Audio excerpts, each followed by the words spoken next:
अस्सलाम वालेकुम। प्रोग्राम सवालनामा के साथ मैं हूं इमरान सनाउल्लाह। नाज़रीन, नेशनल डायलॉग कमेटी के आज होने वाले इजलास ने एक बार फिर मुल्क की सियासत में मुफाहमत और तसादुम के बीच खड़े बुनियादी सवालात को जिंदा कर दिया है।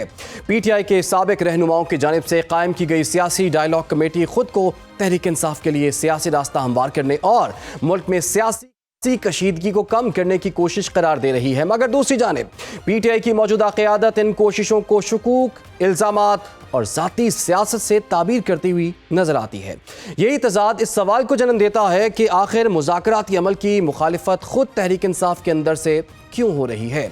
कौमी डायलॉग कमेटी के इजलास में सदर मुमलिकत आसिफ अली ज़रदारी, नवाज शरीफ और वज़ीर आज़म की मुशावरत से हुकूमती मुज़ाकराती कमेटी बनाने की तजवीज़ सियासी दर्जा हरारत कम करने की एक संजीदा कोशिश समझी जा रही है। मुख्तलिफ सियासी जमातों की मुश्तरका शिरकत ने उम्मीद की एक किरण पैदा कर दी है, मगर असल इम्तिहान ये है कि आया हुकूमत और अपोजिशन इस मुजव्वज़ा तरीक़ाकार पर वाकई आमादा भी होंगे या नहीं।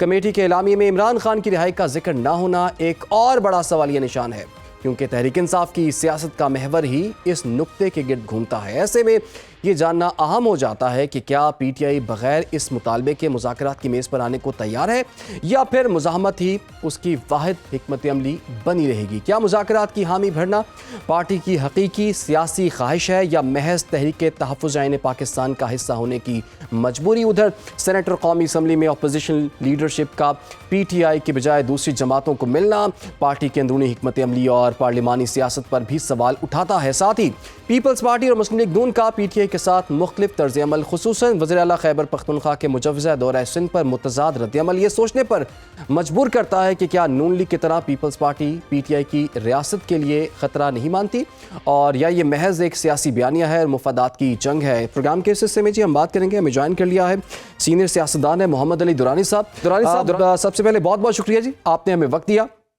एक तो ये कि आप आज नेशनल डायलॉग कमेटी के इजलास में भी मौजूद थे और आप काफ़ी अरसे से इस चीज़ के हामी हैं कि मुज़ाकरात का रास्ता निकाला जाए।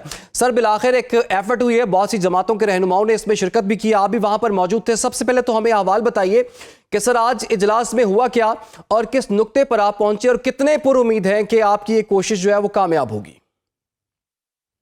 बिस्मिल्लाहिर्रहमानिर्रहीम। देखें, ये जो कोशिश है ये एक मुस्बत कोशिश है और ये मफाहमत की एक कोशिश है। आपको पता है मैं तो दो ढाई साल से यही काम कर रहा हूँ कि जी मफाहमत के अलावा कोई रास्ता नहीं है और कौमी यकजहती ही रास्ता है, कौमी यकजहती को हसूल का रास्ता भी मफाहमत है।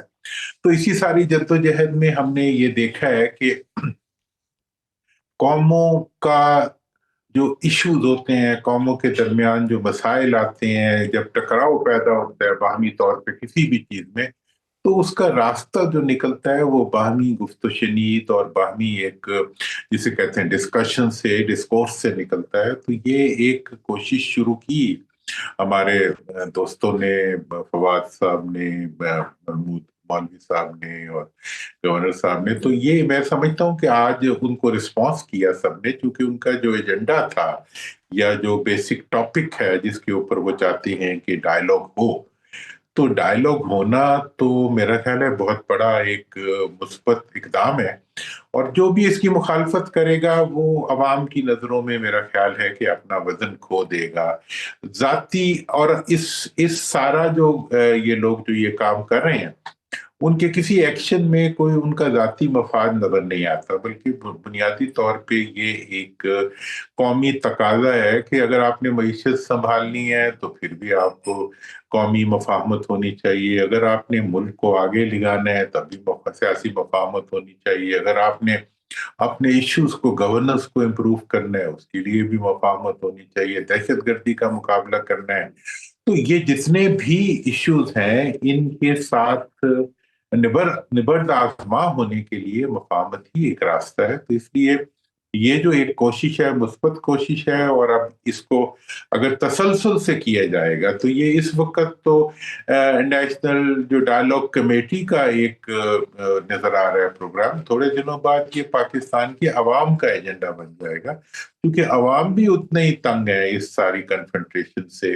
जितना कि कोई भी हो सकता है। जितना नुकसान, सबसे बड़ा नुकसान जो उठा रहा है वो तो खुद आवाम उठा रहे हैं और मुल्क उठा रहा है। तो इसलिए अच्छा, ये बिलाशुबा सर, वो एक दुरानी साहब, ये बात आपकी दुरुस्त है, ये बड़ी मस्बत एफर्ट है, बट पॉइंट ये है कि आज अगर ये इजलास हुआ, ये कॉन्फ्रेंस हुई है, तो एक दिन पहले ही पीटीआई की तरफ से जो है वो इसके खिलाफ जो है वो बयान जारी हो गया और उन्होंने कहा कि जी ये नाम नेहाद किस्म की पीटीआई की तरफ से सर ये कहा गया कि नाम नेहाद किस्म की जो नेशनल डायलॉग कमेटी है ना, इस पर कान ना धरा जाए, और ये वो लोग हैं जो कि पार्टी को मुश्किल वक्त में छोड़ गए थे, ना इनका पीटीआई से कोई ताल्लुक भी नहीं है।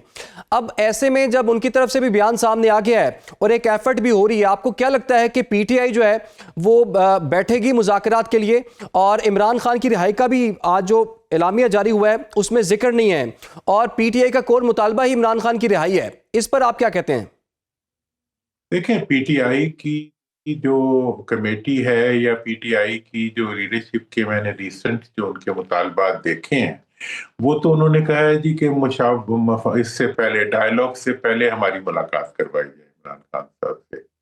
खान साहब का अपना ये फैसला है कि जी मैंने अकेले रिहा नहीं होना, अगर कोई किसी अंडरस्टैंडिंग से रिहाई होती है तो सबकी होनी चाहिए, ये उनका मुतालबा है। तो मैं ये समझता हूँ कि इस वक्त अगर उनकी सिर्फ रिहाई का मुतालबा किया जाए तो वो तो उनको उनको एक आइसोलेट करने वाली बात होगी। अलबत्ता मैंने वो पढ़ा है रेजोल्यूशन जो इसका है इलामिया, उसके अंदर तो सबकी रिहाई का मुतालबा किया गया है, उसमें बिलखसूस खवातीन की रिहाई का मुतालबा किया गया है और सियासी जितने भी कैदी हैं उनकी रिहाई का मुतालबा किया गया है। क्योंकि इमरान खान साहब को अगर सिंगल आउट करके कोई बात की जाए तो वो डेफिनेटली इस चीज को माइंड करते हैं। और मैंने तो पहले दिन से, आपको पता है, मैं ये कह रहा हूँ कि खान साहब जो है वो डायलॉग तो करेंगे लेकिन वो डील नहीं करेंगे। जब सिंगल आउट किया जाए तो डील की कैफियत लगती है, वो तो किसी डील के तहत बनीगाला भी शिफ्ट होने के लिए तैयार नहीं है। तो इसलिए उनकी जो ज़हनी साख्त है और उनकी जो ख्वाहिश है उसके मुताबिक ही चलना चाहिए। दूसरी बात जो इसमें की गई है वो बहुत अहम है, वो सबने हमने की भी, कि भाई जो हुकूमत की कमेटी है डायलॉग की, वो सदर साहब, प्राइम मिनिस्टर और मियां नवाज शरीफ साहब की होनी चाहिए या उनके लेवल की होनी चाहिए। और दूसरी तरफ जो जेल में मौजूद कैदी हैं उनके साथ उनको डायलॉग करना चाहिए। राना सनाउल्लाह साहब ने 2 रोज पहले कहा था कि 5 बड़े मिल बैठेंगे तो मसला हल हो जाएगा।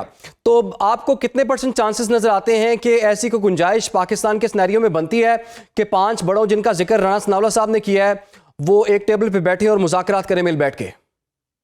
देखिए, मेरा ये ख्याल है कि 5 का जो फिगर उन्होंने दिया है, 4 तो मुनासिब हैं, 4 को इन्वॉल्व होना चाहिए। लेकिन जो 5वां नाम उन्होंने लिया है, मैं समझता हूँ कि वो एक इदारे के साथ जाती है। वो पाकिस्तान का एक मतलब पाकिस्तान की सालमियत और पाकिस्तान की दिफा का एक इदारा है। उसकी जो लीडरशिप है वो जितनी हुकूमत की है, उतनी अपोजिशन की है, उतनी अवाम की है। उनको किसी ऐसे पॉलिटिकल मामले में इंडल्ज करना जो है वो मुझे बहुत ही नामुनासिब बात थी उनकी। और यही बात कल डीजी आईएसपीआर ने भी बड़ी वजाहत से कही कि वो मतलब फौज और उनकी क़यादत जो है वो किसी किस्म के सियासी मामलात में अपने आप को इन्वॉल्व नहीं करना चाहती। और मेरा ख्याल है ना ही हुकूमती वज़रा को और हुकूमती जिम्मेदार शख्सियात को इस किस्म के बयानात और इस किस्म की डिमांड्स करनी चाहिए। हाँ, मियाँ साहब बैठे हैं, जरदारी साहब बैठे हैं और वो जाके जेल में जो मुक़य्यद कैदी हैं, इमरान खान साहब हैं, बादशाह महमूद साहब हैं, बाकी दूसरे लोग हैं, उनके आमने सामने बिठा के उनसे बात करें। कौन सा इसमें बड़ी बात है, रिजॉल्व हो जाएगा और शर्तिया रिजॉल्व होएगा। लेकिन ये वो खामखा से इदारे को इन्वॉल्व करना, ये मैं समझता हूँ उनकी गैर मुनासिब डिमांड थी। सर, अब सूरत हाल ये है कि सुहेल आफरीदी जो है वो स्ट्रीट मूवमेंट की बात कर रहे हैं। लाहौर वो 3 रोज़ होके गए हैं, फिर अब कराची चंद दिनों के बाद वो वहाँ पर जा रहे हैं और वो ये कह रहे हैं कि 8 फरवरी के लिए अनाउंस भी कर चुके हैं कि जनाब हड़ताल होगी, ये एहतजाज होगा। तो स्ट्रीट मूवमेंट की भी बात हो रही है। तो आपको क्या लगता है, इससे पहले ये जो सियासी नेशनल डायलॉग कमेटी है इसकी एफर्ट मुज़ाकरात के लिए क्या 8 फरवरी से पहले जो है मामला तय हो सकता है, या फिर पहले मुज़ाहमत होगी उसके बाद मुफाहमत होगी? देखिए, आज की जो कॉन्फ्रेंस का एलामिया था उसमें ये डिमांड की गई है कि जो सियासी एक्टिविटीज हैं उन पे जो गैर एलानिया पाबंदी लगाई गई है उसको खत्म होना चाहिए। वो किसी ने भी कोई सियासी जलसा करना है, कोई प्रोटेस्ट करना है, कुछ भी करना है वो कर सकते हैं, लेकिन कानून की हदूद। तो लिहाजा अगर 8 को वो मतलब पीटीआई कोई मुजाहरा करना चाहती है, कोई मतलब पुरअमन एक्टिविटी करना चाहती है, तो उसमें उन्हें क्या रुकावट की क्या जरूरत है? वो क्या करेंगे? कुछ भी नहीं कर सकते। हुकूमत अपनी जगह है, हुकूमती इदारे, कानून अपनी जगह पे है।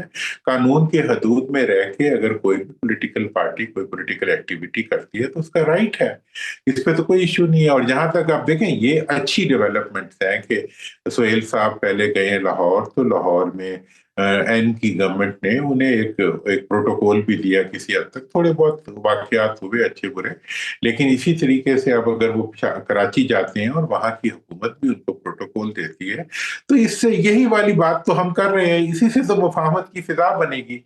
जब आप ये है वो कॉन्फिडेंस बिल्डिंग मेजर्स जिनके जरिए हम मुल्क के सियासी माहौल में से तनाव को कम कर सकते हैं। मैंने तो एक और तजवीज भी दी है कि प्रेसिडेंट साहब जो है वो गवर्नर केपी के जो है वो पीटीआई में से मुकर्रर कर दें। इससे तो सारे का सारा जो इस वक्त की फायर वर्क्स है वो ठंडी हो जाएंगी कि आपने एक ऐसा इकदाम उठाएंगे जिसके नतीजे में दोनों ग्रुप्स के अंदर एक कॉन्फ्लिक्ट, जहां पे गवर्नर राज की बातें करने के बजाय गवर्नर पीटीआई कर, कुछ नहीं होता, इससे कोई मतलब तूफान नहीं आता, कोई मुल्क का मुखालिफ नहीं है, सब मुल्क के हैं और कानून के तहत हैं।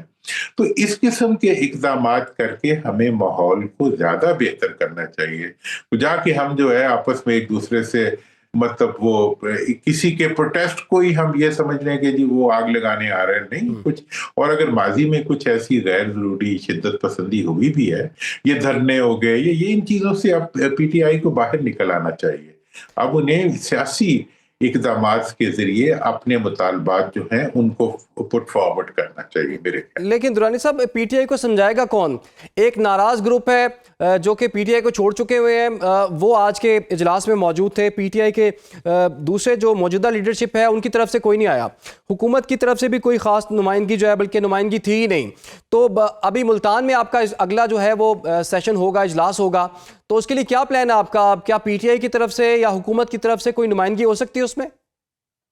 देखें, इसमें नुमाइंदगी मैटर नहीं करती, हुकूमत आ जाए तो भी ठीक है, ना भी आए तो भी ठीक है। असल में जो मुज़ाकरात होनी है या जो मफाहमत होनी है वो दो ग्रुप्स के दरमियान होनी है, एक हुकूमत है और एक अपोजिशन है। क्योंकि हुकूमत जो है वो तो हुकूमत में तो सारे लोग हुकूमत में बैठे हुए हैं, अपोजिशन वाले अपोजिशन में बैठे हुए हैं। अच्छा, इस वक्त जो ये मुज़ाकरात की बात हो रही है या जो डायलॉग की बात हो रही है, डायलॉग जो है वो हुकूमत और अपोजिशन के दरमियान होना है। अब ये जो इन्होंने कमेटी बनाई है और ये जो कैंपेन चला रहे हैं, ये एक अवाम की इन्वॉल्वमेंट से मुल्क में एक माहौल बना रहे हैं जिसके नतीजे में मफाहमत की रास्ता और डायलॉग का रास्ता हमवार हो सके। आपको पता है सबसे बड़ा प्रेशर जो ऐसे कामों को कराया करता है वो अवाम का होता है। पार्टियों के तो अपने अपने मफादात हैं कि जी कोई ये मुझे पसंद है, ये मुझे पसंद नहीं है। हुकूमत के लिए हुकूमत का कोई हो तो वो हुकूमत गलत भी कह रही हो तो ठीक है, कोई दूसरा गलत भी सही भी कह रहा हो तो गलत है। तो इसलिए ये चीज इतना मैटर नहीं करती कि कौन है और कौन नहीं है।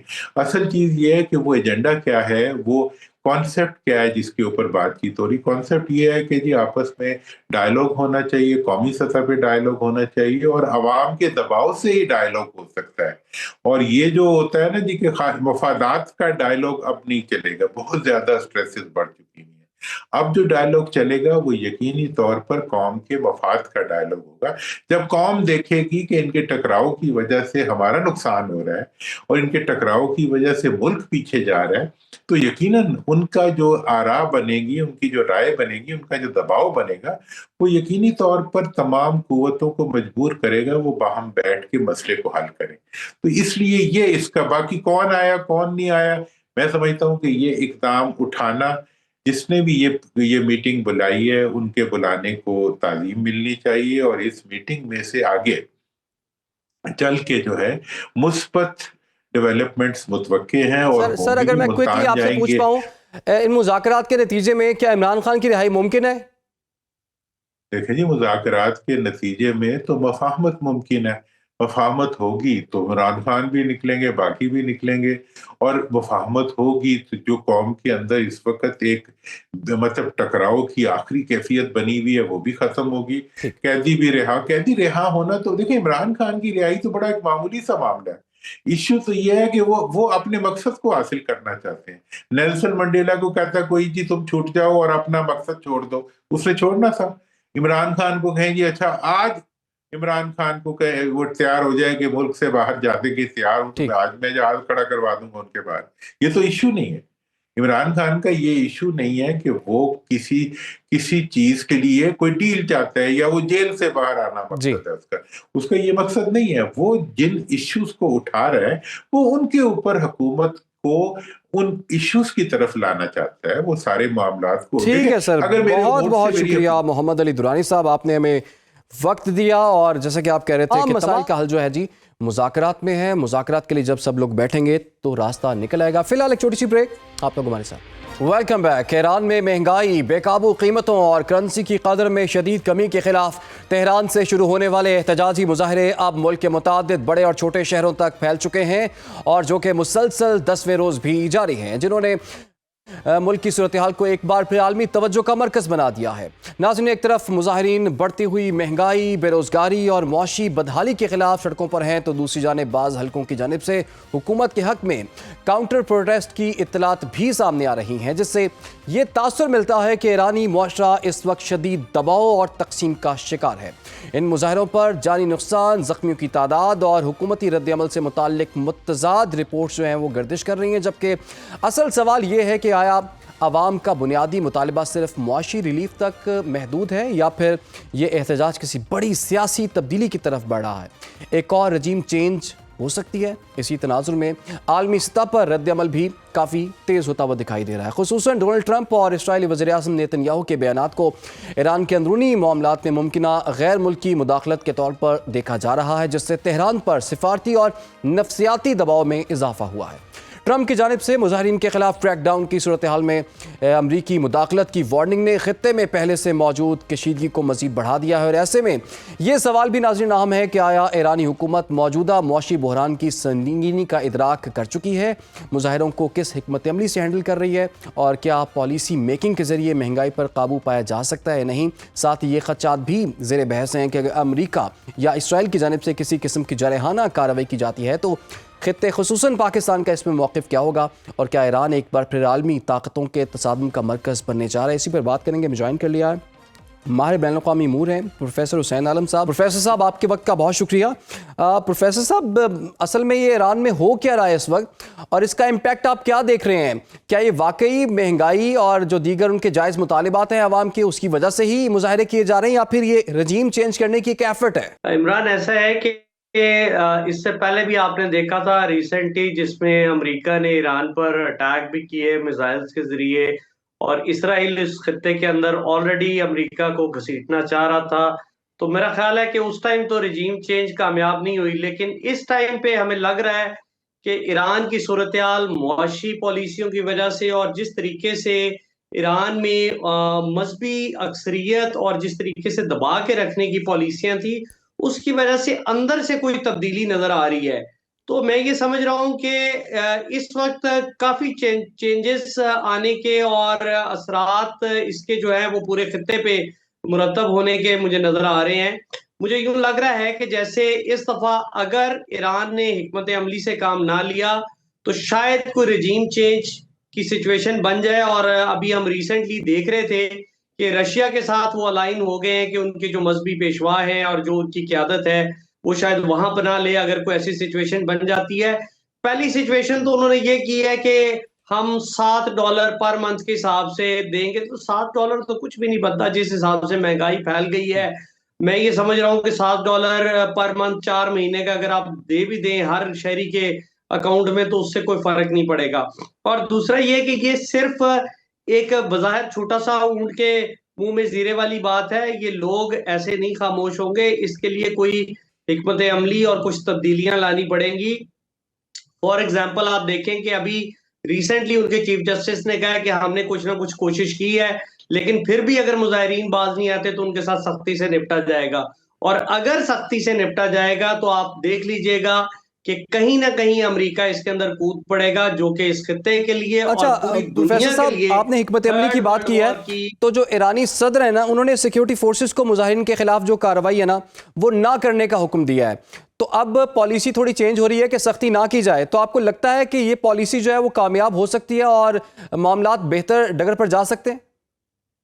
میرا ذاتی خیال یہ ہے کہ ایران کے اندر بہت سارے جو حلقے ہیں وہ اگر ایران کے موجودہ قیادت کے ساتھ ہیں تو بہت سارے خلاف بھی ہیں، تو ایسے میں حکمت عملی تبدیل کرنا بہترین عمل ہے، اور اس کو جتنا ٹالا جا سکے ٹالنا چاہیے۔ اس کی وجہ یہ ہے کہ اس خطے کے اندر پہلے ہی بہت زیادہ جنگ و جدل اور قتل و خون ہو چکا ہے، تو اگر ایسی سچویشن کے اندر رشیا یا امریکہ اس کے اندر ڈائریکٹ انٹروین کرتے ہیں، جیسا کہ امریکہ پہلے وینزویلا میں بتا چکا ہے کہ یہاں پہ امپیریلزم کی واپسی ہو رہی ہے، اور ڈائریکٹ بجائے اس کے کہ کسی رکھ رکھاؤ کو رکھا جائے کہ جی ہم ابھی ڈائریکٹ نہیں آئیں گے یا سلامتی کونسل کے ذریعے یا یو این کے ذریعے، اب تو ڈائریکٹ قبضہ ریسورسز کے اوپر کرنے کی جنگ جو ہے چل رہی ہے۔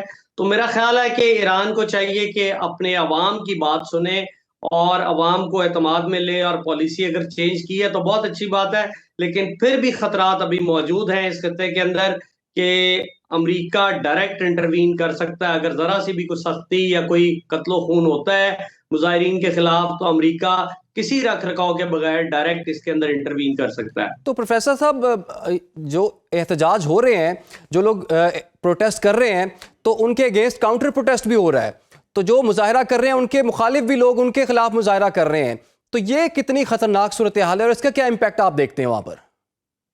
بنیادی طور پہ بات یہ ہے کہ ایران کے اندر ہر دو پہلوؤں سے اگر دیکھیں تو مخالف اور حق میں لوگ موجود تھے اور ہیں، لیکن زیادہ لوگ چونکہ قیادت کے حق میں تھے۔ ابھی اگر یہ سچویشن بگڑ جاتی ہے تو ایران کے اندر خانہ جنگی ہو سکتی ہے، تو میں یہ سمجھتا ہوں کہ ایسے میں ایران کی جو پالیسی ہوگی وہ اپنے عوام کو اعتماد میں لینے کی ہونی چاہیے، ان کی بات ماننی چاہیے، ان کو سننا چاہیے اور ان کے لیے ریلیف دینا چاہیے، بجائے اس کے کہ اس کا فائدہ کوئی تیسری طاقت اٹھائے۔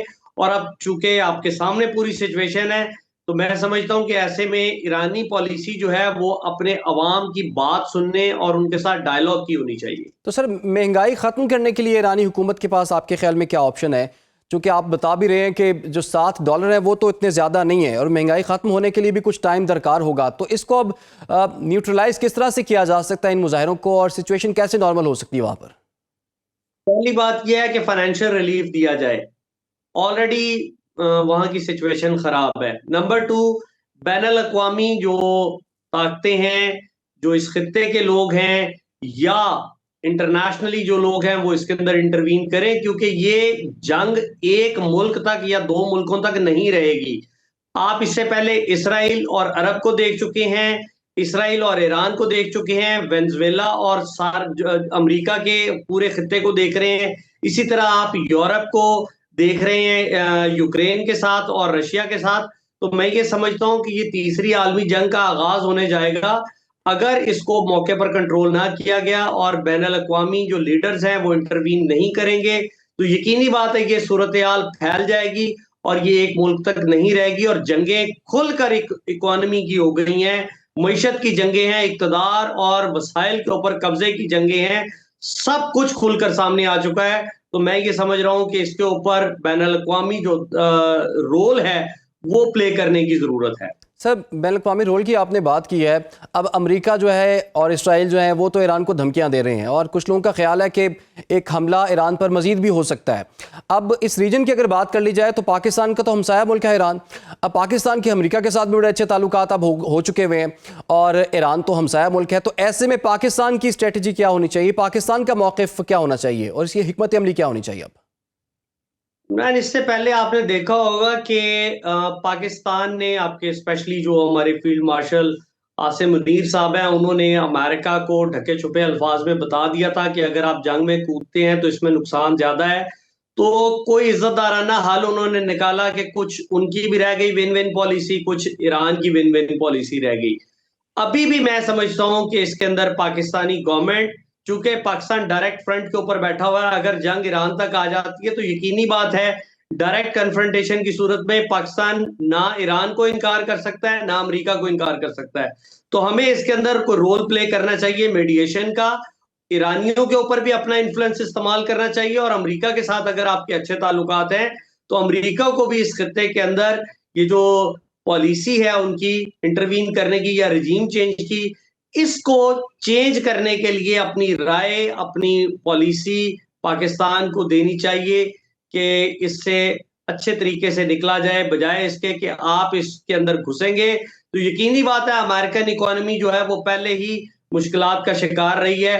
تو ابھی بھی اگر اس سے بچا جا سکتا ہے تو یقینی بات ہے امریکہ کے لیے، خطے کے لیے اور پوری دنیا کے لیے فائدہ مند ہوگی. تو اس کے اندر پاکستان بھی رول پلے کر سکتا ہے، عرب دنیا بھی رول پلے کر سکتی ہے، اور جو ویسٹرن ورلڈ کے لوگ ہیں خاص طور پہ نیٹو کے جو بڑے ہیں وہ بھی اس کے اندر رول پلے کر سکتے ہیں.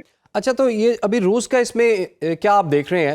چونکہ اطلاعات یہ بھی ہیں کہ روس نے یہ آفر کیا ہے کہ جی ہم ایران کے اندر جو ایک دفاعی نظام جو ہے نا اپنا وہ انسٹال کر دیتے ہیں. پھر یہ بھی خبریں آئی تھی کہ آیت اللہ خامنائی کے حوالے سے بات سامنے آئی تھی کہ اگر کوئی ایسا حملہ ہوتا ہے، اس کے چانسز ہوتے ہیں تو وہ ماسکو جا سکتے ہیں. تو اگر روس اس معاملے میں پڑتا ہے تو پھر صورتحال کیا ہوگی؟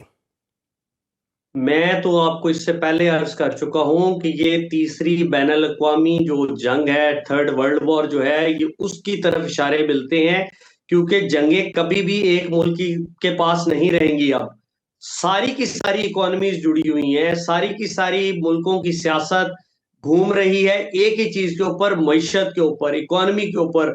اور وینزویلا سے لے کے تو ایران تک، اور ایران سے لے کے رشیا تک، سارے آپ کو سرے ملتے ہوئے نظر آ رہے ہیں. تو میں نہیں سمجھتا کہ اس کے اندر اگر ایران کے ساتھ رشیا اگر کھڑا ہو گیا تو دوسری طرف امریکہ اگر ڈائریکٹ کنفرنٹیشن پہ آ جاتا ہے تو یہ اس پورے خطے کے لیے، پوری دنیا کے لیے خطرے کی بات ہے. ایران کے ساتھ رشیا کے تعلقات پہلے بھی بہت اچھے تھے، اب بھی ہیں، اور جیسے کہ وہ آفر بھی کر چکے ہیں. تو میں سمجھتا ہوں کہ ڈائریکٹ ایران کے ذریعے یا ایران کو میدان جنگ بنا کر امریکہ اور رشیا کی ایک تیسری کنفرنٹیشن جو ہے وہ شروع ہوگی، جو کہ خطے کے لیے، دنیا کے لیے، بین الاقوامی طور پہ کسی بھی صورت بھی اچھی نہیں ہے. ٹھیک ہے جی، بہت بہت شکریہ آپ کا پروفیسر حسین عالم صاحب، آپ نے ہمیں وقت دیا. جس کے ساتھ ہی پروگرام میں وقت ایک بریک کا، آپ لوگ ہمارے ساتھ رہیں. Welcome back. پروگرام میں آگے بڑھیں گے. ملک میں آٹے کی بڑھتی ہوئی قیمتیں، گندم کی خرید و فروخت میں تضاد اور کسان کی مسلسل معاشی دباؤ میں جکڑی ہوئی صورتحال ایک بار پھر سنگین سوالات کو جنم دے رہی ہے. پنجاب میں آٹے کے نرخ قابو سے باہر ہونے کی خبریں ہوں اور حکومت کی جانب سے مؤثر رد عمل دکھائی نہ دے تو یہ معاملہ صرف کسان نہیں بلکہ براہ راست غریب عوام کی بنیادی ضرورت یعنی کہ روٹی سے جڑ جاتا ہے.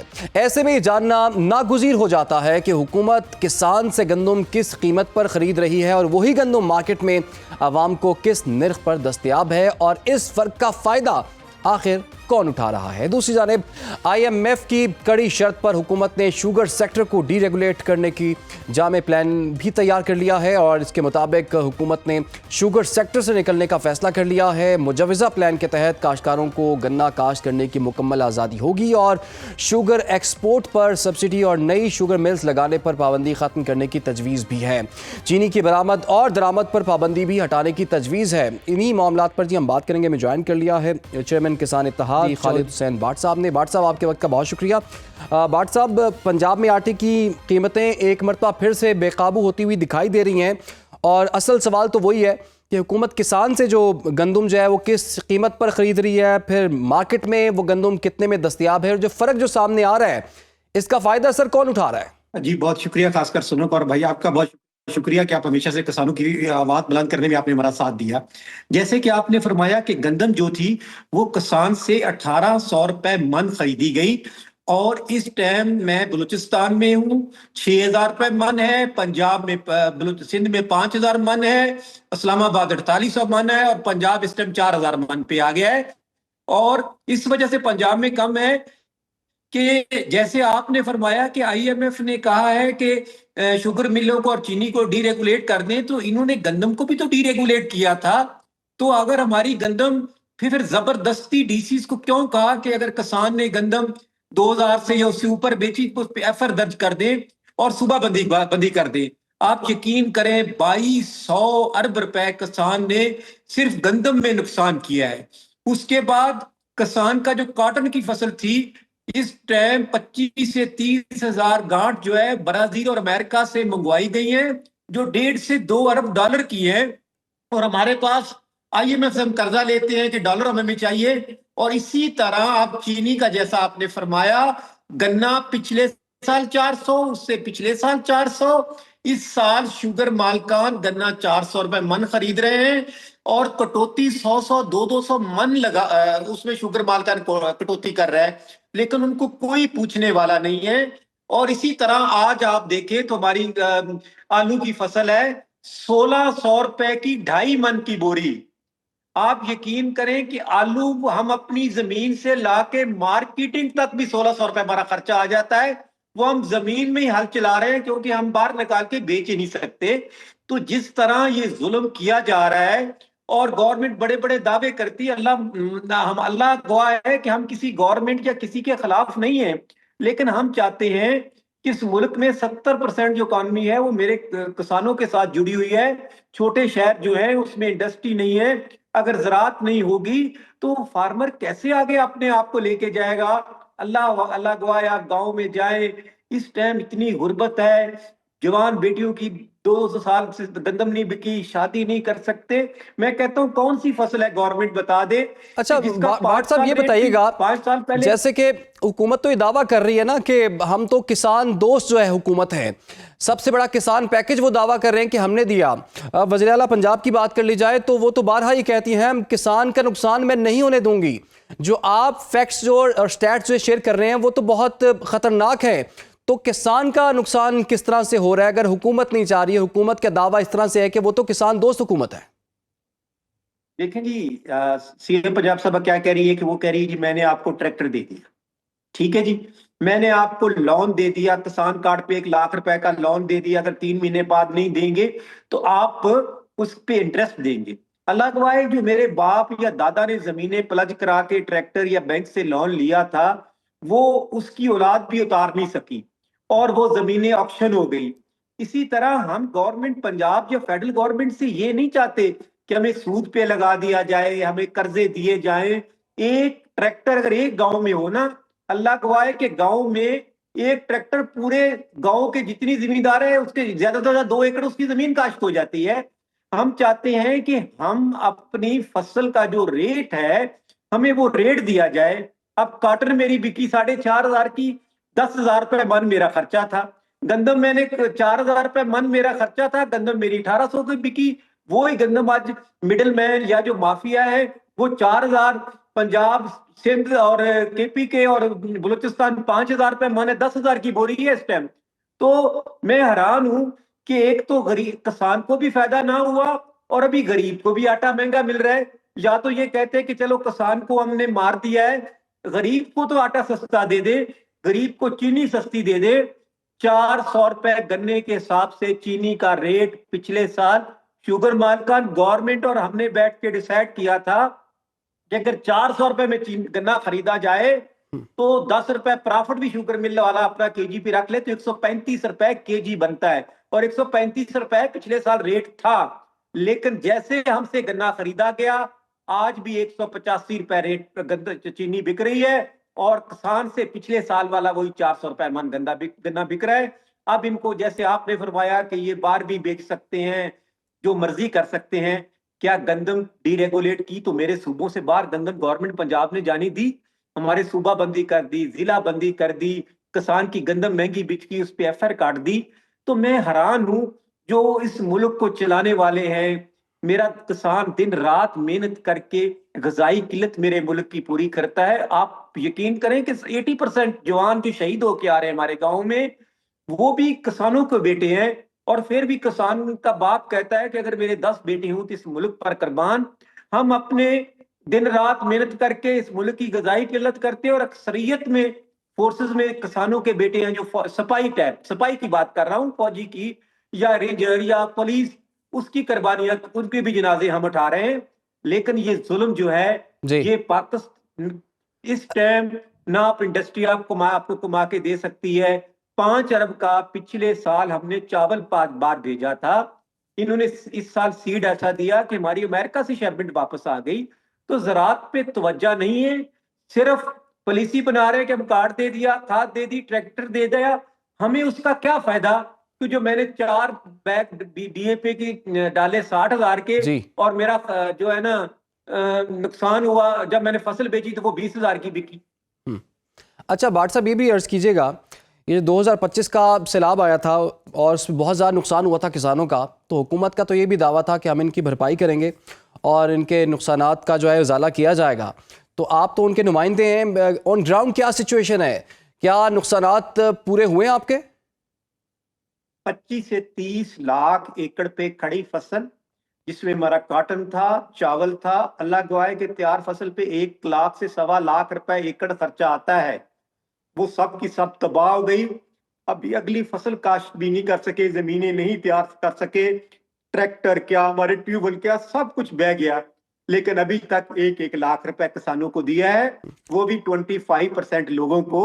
मैं कहता हूं कि ये ऐसा मजाक है और ऐसी गवर्नमेंट ने मूव चलाई कि हम तो सैलाब पे सब कुछ ही कर दिया।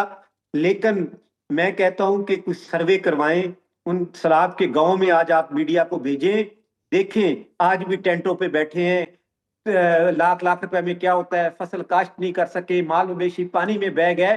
तो मैं कहता हूं कि हम गवर्नमेंट का साथ देते हैं, हम इनको बताते हैं कि क्या कर रहा है। अब देखिए क्लाइमेट चेंज पे 10 अरब रुपए रखा था, हमारी मरीम औरंगजेब साहब बहुत अच्छी मिनिस्टर है, बड़ी अच्छी बात करती हैं। उन्होंने कहा जी हमने तो वो पानी चलाने वाली मशीनें ले ली। अल्लाह को आए कि ये 10 अरब में से मुझे 5 अरब देते, मैं लाहौर के चारों तरफ ट्यूबवेल भी लगाता, किसानों को पानी भी दे, जमीनें भी बात करता और उसी पे ही फारे लगा के पूरा लाहौर के चारों तरफ पानी पानी होता और जो धुंध आती है उसको रोक सकते थे। क्लाइमेट चेंज पे किसान काम कर सकता है, वो दरख्त लगा सकता है, वो हर तरह से सपोर्ट कर सकता है, लेकिन कुछ भी नहीं है। बेमौसमी बारिशें, क्लाइमेट की चेंज की वजह से फसलें जो है हमारी वो नहीं हो रही, इससे हम बहुत मुश्किलात में घिरे हुए हैं। अच्छा तो भाट साहब अब ये बताएं ना कि अब गंदम जो है वो सस्ती किस तरह से होगी, ख़ासतौर पर एक गरीब बंदे के लिए क्या आने वाले दिनों में कुछ सस्ती गंदम उन्हें मिल सकती है? दूसरा भी आपने यूरिया की बात की थी, तो सर वो तो हम देख रहे हैं कि उसकी फ़रोख्त में 37% हमें पिछले साल में इजाफा नज़र आया और माहाना बुनियाद पर 65% इजाफा है। अगर एग्रीकल्चर सेक्टर में इतना बड़ा क्राइसिस है तो इनकी फ़रोख्त में किस तरह से इजाफा हो गया? देखिए हमारी जो खाद की बात है ना, खाद में हमारा ये होता है कि हमारी जमीनें, अब जब नहीं है बात की सैलाब वाली, उसमें जहाँ 2 DAP डल रही थी 4 DAP डल गई। क्लाइमेट चेंज की वजह से एवरेज हमारी पिछले मन 20 मन से 25 मन से ऊपर एवरेज नहीं आई, तो हम 2 DAP के बजाय 4 DAP डाल रहे हैं, 1 यूरिया के बजाय 2 यूरिया डाल रहे हैं कि हमारी पैदावार जो है गंदम की ज्यादा आ जाए, इसी तरह दूसरी फसलों की ज्यादा आ जाए। क्योंकि क्लाइमेट चेंज की वजह से फसलों ने पिछले साल जहां 50 मन एकड़ की एवरेज आ रही थी वो 20 मन से ऊपर नहीं गई। तो अब गवर्नमेंट कहती है कि खाद बिकी, हम किसान अपनी फसल की पैदावार लेने के लिए खाद खरीद रहे हैं, वो कहते हैं खाद ही बड़ी बिक गई जी। मैं हैरान हूं कि गवर्नमेंट ये नहीं कहती कि यार वो खाद किस वजह से किसान ज्यादा खरीद रहा है, उसकी पर मन एकड़ पिछले साल क्या ही, इस वेदर और सैलाब की वजह से उसको क्या नुकसान हुआ।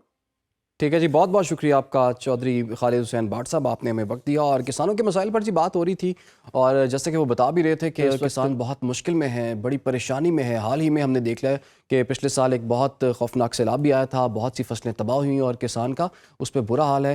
हुकूमत ने कहा तो था कि हम इनकी भरपाई करेंगे, इनको कंपनसेट करेंगे। उन्होंने कहा कि सिर्फ 25% लोगों को कंपनसेशन जो है वो मिली है। उम्मीद करते हैं कि जी हुकूमत किसानों के साथ बैठेगी, इनके मसाइल सुनेगी और उसका हल निकालेगी। फ़िलहाल के लिए प्रोग्राम का वक्त ख़त्म हो जाता है, इजाज़त दीजिए, अल्लाह हाफ़िज़।